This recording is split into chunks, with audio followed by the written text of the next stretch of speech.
maison le grand salon d'honneur, un salon de 12 mètres sur 8, que 6 fenêtres éclairaient.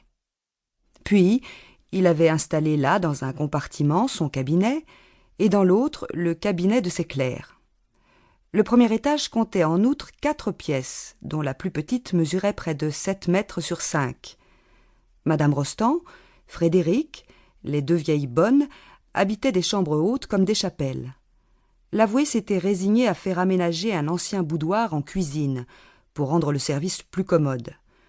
Auparavant, lorsqu'on se servait de la cuisine du rez-de-chaussée, les plats arrivaient complètement froids après avoir traversé l'humidité glaciale du vestibule et de l'escalier. Et le pis était que cet appartement démesuré se trouvait meublé de façon la plus sommaire. Dans le cabinet, un ancien meuble vert, en velours d'Utrecht, espaçait son canapé et ses 8 fauteuils, style empire, aux bois raides et tristes. Un petit guéridon de la même époque semblait un joujou au milieu de l'immensité de la pièce. Sur la cheminée, il n'y avait qu'une affreuse pendule de marbre moderne, entre 2 vases, tandis que le carrelage, passé au rouge et frotté, luisait d'un éclat dur. Les chambres à coucher étaient encore plus vides.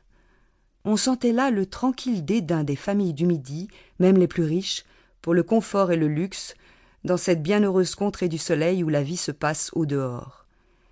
Les Rostand n'avaient certainement pas conscience de la mélancolie, du froid mortel qui désolait ces grandes salles, dont la tristesse de ruine semblait accrue par la rareté et la pauvreté des meubles. L'avoué était pourtant un homme fort adroit. Son père lui avait laissé une des meilleures études d'Aix, et il trouvait moyen d'augmenter sa clientèle par une activité rare dans ce pays de paresse. Petit, remuant, avec un fin visage de fouine, il s'occupait passionnément de son étude. Le soin de sa fortune le tenait d'ailleurs tout entier. Il ne jetait même pas les yeux sur un journal pendant les rares heures de flânerie qu'il tuait au cercle. Sa femme, au contraire, passait pour une des femmes intelligentes et distinguées de la ville. Elle était née de Villebonne, ce qui lui laissait une auréole de dignité malgré sa mésalliance.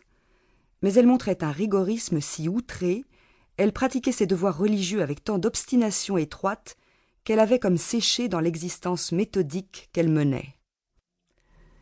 Quant à Frédéric, il grandissait entre ce père si affairé et cette mère si rigide. Pendant ses années de collège, il fut un cancre de la belle espèce, tremblant devant sa mère, mais ayant tant de répugnance pour le travail que, dans le salon, le soir, il lui arrivait de rester des heures, le nez sur ses livres, sans lire une ligne, l'esprit perdu, tandis que ses parents s'imaginaient, à le voir, qu'il étudiait ses leçons. Irrité de sa paresse, ils le mirent pensionnaire au collège. Il ne travailla pas davantage, moins surveillé qu'à la maison, enchanté de ne plus sentir toujours peser sur lui des yeux sévères. Aussi, alarmés des allures émancipées qu'il prenait, finirent-ils par le retirer afin de l'avoir de nouveau sous leur férule.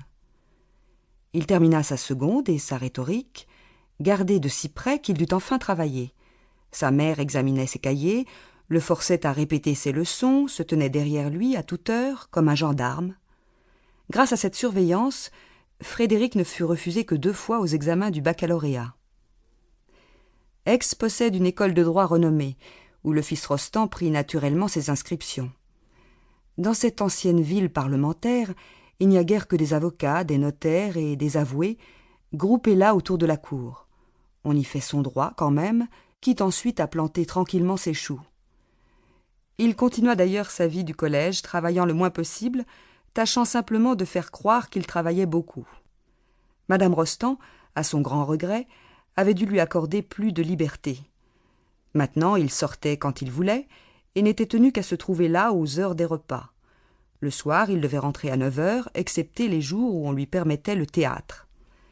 Alors commença pour lui cette vie d'étudiant de province, si monotone, si pleine de vices, lorsqu'elle n'est pas entièrement donnée au travail. Il faut connaître Aix, la tranquillité de ses rues où l'herbe pousse, le sommeil qui endort la ville entière pour comprendre quelle existence vide y mènent les étudiants. Ceux qui travaillent ont la ressource de tuer les heures devant leurs livres. Mais ceux qui se refusent à suivre sérieusement les cours n'ont d'autre refuge, pour se désennuyer, que les cafés où l'on joue et certaines maisons où l'on fait pis encore. Le jeune homme se trouva être un joueur passionné. Il passait au jeu la plupart de ses soirées et les achevait ailleurs.